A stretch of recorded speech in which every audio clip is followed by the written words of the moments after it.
جو 7 ججز نامزد ہوئے ہیں، اس میں جو سربراہ ہیں جسٹس امین الدین خان، وہ آلریڈی اپنا ویو مخصوص نشستوں کے کیس میں دے چکے ہیں. ان کا ڈائسنٹ ویو تھا کہ جو ریلیف دیا گیا وہ آئین کے بنیادی شقوں کو معطل کیے بغیر نہیں دیا جا سکتا. پھر میجورٹی میں جو 8 ججز گئے، ان میں جسٹس عائشہ ملک صاحبہ، جسٹس حسن نظر رضوی اور جسٹس محمد علی مظہر، یہ تینوں جج صاحبان جو ہیں یہ بھی آئینی بینچز کے لیے نامزد کیے گئے ہیں. تو اس سینیریو میں دیکھنا یہ ہے کہ آئینی بینچ کی کمپوزیشن جو ہے وہ اس معاملے کے اوپر کیا ہوگی. تو بہرحال خاصا اہم کیس ہے اور اس کے اوپر کورٹ نے اب ڈیسائیڈ کرنا ہے. ریویو کے حوالے سے پہلے بھی ود ان دی جوڈیشری اس معاملے پہ اختلافات رہے. سابق چیف جسٹس قاضی فائزہ صاحب کی رائے تھی کہ ریویو کو ہیئرنگ کے لیے فکس کرنا چاہیے، نہیں ہوا بر وقت ریویو فکس. تو اب یہ معاملہ آئینی بینچز کی طرف جاتا ہوا ہی دکھائی دے رہا ہے. جی بالکل آپ نے درست کہا، لیکن یہ دیکھیں کہ کانسٹیٹیوشنل جو میٹر ہیں وہ تو اس میں سارے ہیں ہی کانسٹیٹیوشنل میٹر بیسیکلی. جو مخصوص نشستوں کا معاملہ ہے اس میں جیسے جسٹس منصور علی شاہ نے 187 کا استعمال کیا، وہ تو ٹوٹل کانسٹیٹیوشن کا آرٹیکل ہے 187، اس کا استعمال کیا. اور اگرچہ یہ معاملہ 185 کے تحت تھا لیکن پھر اس میں جو ہے یہ بھی ایک دلیل دی گئی کہ 184(3) کے تحت بھی اس کو دیکھا جائے کیونکہ ووٹرز کا بنیادی حق جو ہے وہ بھی مجروح ہوا. تو میرا اب سوال یہ بن رہا ہے کہ اگر چونکہ جیسے آپ نے بتایا کہ اس میں موسٹلی جج وہی ہیں جو اس فل کورٹ میں یا اس بینچ میں موجود تھے جو مرکزی کیس سن چکا ہے، تو کیا یہ ایک سوال پھر جنم لے رہا ہے کہ وہ چونکہ فل کورٹ تھا یا 13 ججز تھے، تو کیا اب یہ کانسٹیٹیوشنل بینچ جو ہے یہ 5 کا ہو یا 7 کا ہو، اس سے تو کم ہی ہے، تو کیا یہ اس ریویو کو ٹیک اپ کر سکتے ہیں؟ میرے خیال میں یہی اعتراض جو ہے وہ شاید پاکستان تحریک انصاف اٹھائے. لیکن ایک چیز یہ سمجھنے والی بہرحال ضرور ہے کہ فل کورٹ کا جو کانسیپٹ ہے یہ کانسٹیٹیوشن میں کہیں پہ بھی نہیں ہے. ہاں یہ ضرور ہے 1980 کے جو رولز ہیں اس میں ذکر تھا انتظامی سائٹ کے اوپر فل کورٹ ہوگا، وہ فل کورٹ بنتے بھی رہے ہیں. تو کہیں پہ کوئی آئین میں کوئی لکھا ہوا لفظ نہیں تھا کہ یہ فل کورٹ ہی بنے گا. اب جو 26ویں آئینی ترمیم آئی ہے اس میں اس بات کو باقاعدہ لکھا گیا ہے اور یہ کہا گیا ہے کہ ایسے ہائی کورٹ کے فیصلوں کے خلاف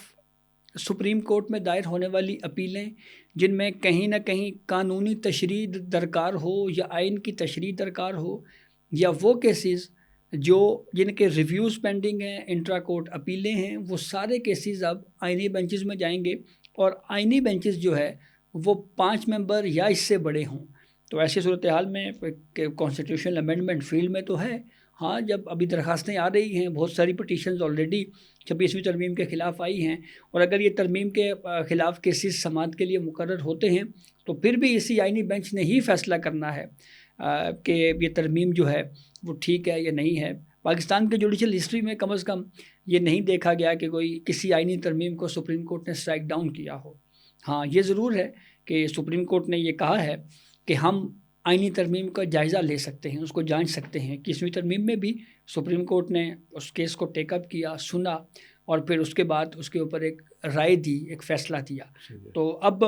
یہ سارے معاملات جو ہیں وہ آئینی بینچز میں ہی جائیں گے، اور جو ریگولر بینچز ہوں گے وہ عام آدمی کے کیسز سنیں گے. اور اس سے کم از کم اس بات کی تو امید کی جا سکتی ہے کہ جو عام آدمی کے کیسز جو کئی سالوں تک جن بیچاروں کی باری ہی نہیں آتی تھی ان کے کیسز سنے جائیں گے. اور اسی سے ریلیونٹ بات یہ ضرور ہے کہ آئینی بینچز جب ورکنگ شروع کریں گے تو نارمل کیسز کہیں متاثر نہ ہو جائیں. اس کے لیے ہی پارلیمنٹ نے قانون پاس کیا ہے کہ ججز کی تعداد کو بڑھایا جائے. تو ججز کی بھی اگر اپوائنٹمنٹ سپریم کورٹ میں ہوتی ہے تو اس کے بعد ججز کی تعداد زیادہ ہوتی ہے، زیادہ بینچز بنتے ہیں. تو اس اگر کنسیپٹ کو سامنے رکھا جائے تو یہ لگ رہا ہے کہ بہت جلد جو ہے وہ ہمیں یہ دیکھنے کو ملے گا. اگر اس پورے ٹریک کے اوپر اگر ہماری جوڈیشری بالخصوص سپریم کورٹ چل پڑی تو نہ صرف پینڈنگ کیسز کی تعداد میں بھی کمی آئے گی بلکہ اس کے ساتھ ساتھ آئینی بینچز بھی ورکنگ کریں گے. اور جو ماضی میں ایک افسوسناک ہسٹری ہماری جوڈیشری کی رہی ہے کہ خیالی تنخواہوں کی بنیاد کے اوپر وزرائے اعظموں کو ڈسکوالیفائی کرنا، توہین عدالت کے معاملات، دیگر چیزیں، تو وہ سب کچھ جو ہے وہ میرے خیال میں وہ چیزیں جو ہیں وہ بہتر ہونے کی امید ہے. بالکل. اور یہ ہے کہ میں آپ کو بتاؤں کہ جس طریقے سے یہ مخصوص نشستوں والے معاملے پہ انیشلی جب اس کی پروسیڈنگ ہوئی تھی 3 رکنی بینچ میں، تو اس ٹائم جسٹس منصور علی شاہ نے جو مختصر آرڈر جاری کیا تھا اور جس میں انہوں نے کہا تھا کہ معاملہ ہم جو ہے وہ لارجر بینچ کو بھیج رہے ہیں کہ اس پہ لارجر بینچ بنایا جائے، جو S C practice and procedure committee کو بھیجا تھا، تو اس میں تو جسٹس منصور علی شاہ نے خود یہ لکھا تھا کہ اس میں کانسٹیٹیوشنل سوالات ہیں، آئینی سوالات ہیں اور ان کی تشریح کرنی ہے، تو اس وجہ سے یہ معاملہ جو ہے وہ لارجر بینچ کو جانا چاہیے۔ یہ تو خود صحیح جسٹس منصور علی شاہ جو آتھر جج ہیں اس مخصوص نشستوں کے، وہ بھی مان چکے ہیں۔ تو اب اگر یہ معاملہ جو ہے وہ آتا ہے کانسٹیٹیوشنل بینچ کے پاس، تو ہمیں یہی لگتا ہے کہ کانسٹیٹیوشنل بینچ جو ہے وہ پھر مخصوص نشستوں کا جو مرکزی جو مین فیصلہ ہے وہ نظرثانی میں شاید وہ تبدیل کر دے۔ اس کے ساتھ ساتھ میرا آپ سے ایک اور سوال ہے کہ 26ویں آئینی ترمیم کی جو فیٹ ہے وہ بڑی امپورٹنٹ ہو چکی ہے، جیسا کہ ہم نے دیکھا کہ ود ان سپریم کورٹ کچھ ججز کی جانب سے یہ اٹیمپٹ ضرور کی گئی تھی کہ 26ویں آئینی ترمیم کے لیے جو یہ جوڈیشل کمیشن بیٹھ رہا ہے جس نے کانسٹیٹیوشنل بینچ کا قیام عمل میں لے کے آنا ہے، وہ کانسٹیٹیوشنل بینچ نہ بن سکے، اور اس سے ایک دن یعنی 5 نومبر کو کانسٹیٹیوشنل بینچ کا قائم ہونا تھا، اس سے ایک روز قبل 4 نومبر کو ہی جو ہے وہ انہوں نے کیس بھی سماعت کے لیے لگا دیا تھا۔ جسٹس منصور علی شاہ اور جسٹس منیب اختر نے اپنے ہی چیف جسٹس یحییٰ خان افریدی کو بائی پاس کرتے ہوئے اور پھر ایک ایڈونچر کرنے کی اگرچہ کوشش کی گئی، وہ ان کے لیٹر سے ہمیں ساری چیزیں نظر آئی ہیں۔ تو اب میرا سوال اس پورے پس منظر کے تحت آپ سے یہ بن رہا ہے کہ 26ویں آئینی ترمیم کے تحت جو ہے وہ بینچ تو بن گیا، تو اب 26ویں آئینی ترمیم کو کون سنے گا؟ اور کانسٹیٹیوشنل بینچ میں اگر یہ سنی جاتی ہے تو آپ کو یہ جو ہے وہ بینچ کتنے کا نظر آ رہا ہے؟ کیا یا 5 کا بیٹھے گا، 7 کا بیٹھے گا؟ تو آپ اس کا مستقبل کیسے دیکھ رہے ہیں کانسٹیٹیوشنل بینچ میں؟ دیکھیں، 2 ججز نے الگ سے ایک میٹنگ بلائی اور وہ میٹنگ جسٹس منیب اختر صاحب کے چیمبر میں ہوئی۔ وہاں پہ مطالبہ یہ رکھا گیا کہ آپ فل کورٹ تشکیل دے کر 26ویں ترمیم کو وہاں پہ جا کے سنیں۔ چیف جسٹس یحییٰ افریدی صاحب نے اس مطالبے کو یا اس ریکویسٹ کو کوئی زیادہ لفٹ نہیں کروائی، اور آپ یوں بھی کہہ سکتے ہیں کہ اس مطالبے کو ایک طرح سے رد کر دیا گیا۔ اس کی وجہ یہی تھی کہ اب 26ویں ترمیم کے تحت جو کانسٹیٹیوشنل میٹرز ہیں، اب یہ 184(3) کے تحت پٹیشنز آ رہی ہیں سپریم کورٹ میں، تو یہ آئینی بینچز میں جائیں گی۔ صحیح ہے۔ جب جوڈیشل کمیشن میں آئینی بینچز کے حوالے سے بات ہوئی تو اس پہ یہ اعتراض پی ٹی آئی نے ضرور کیا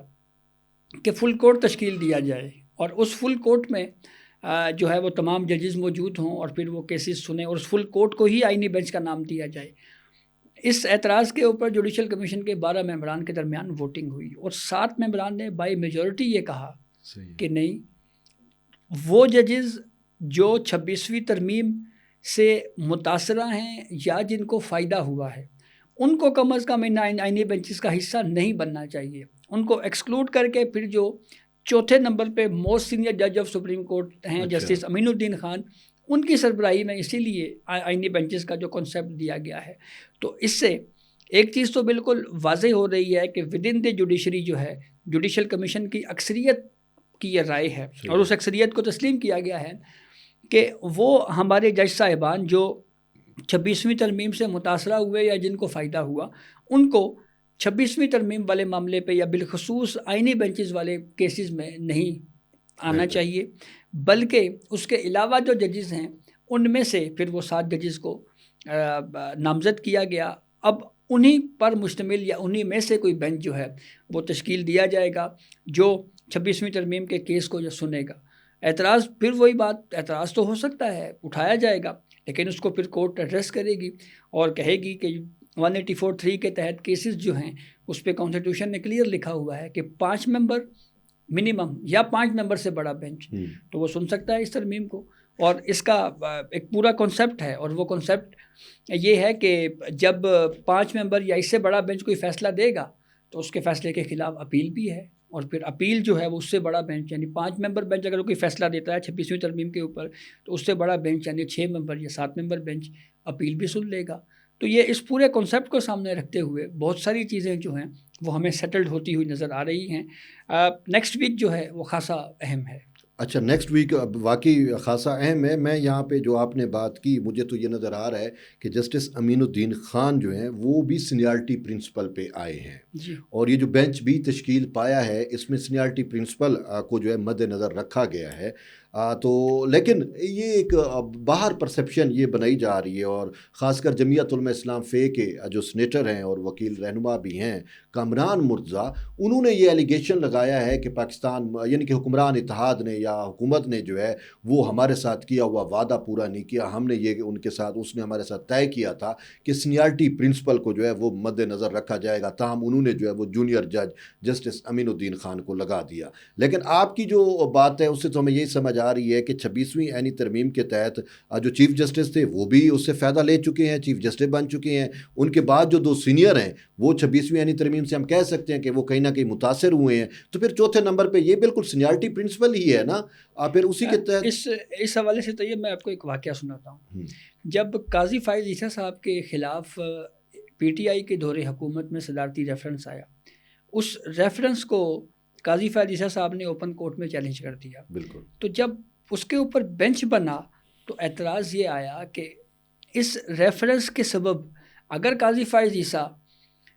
ہٹا دیے جاتے ہیں تو ایسی صورتحال میں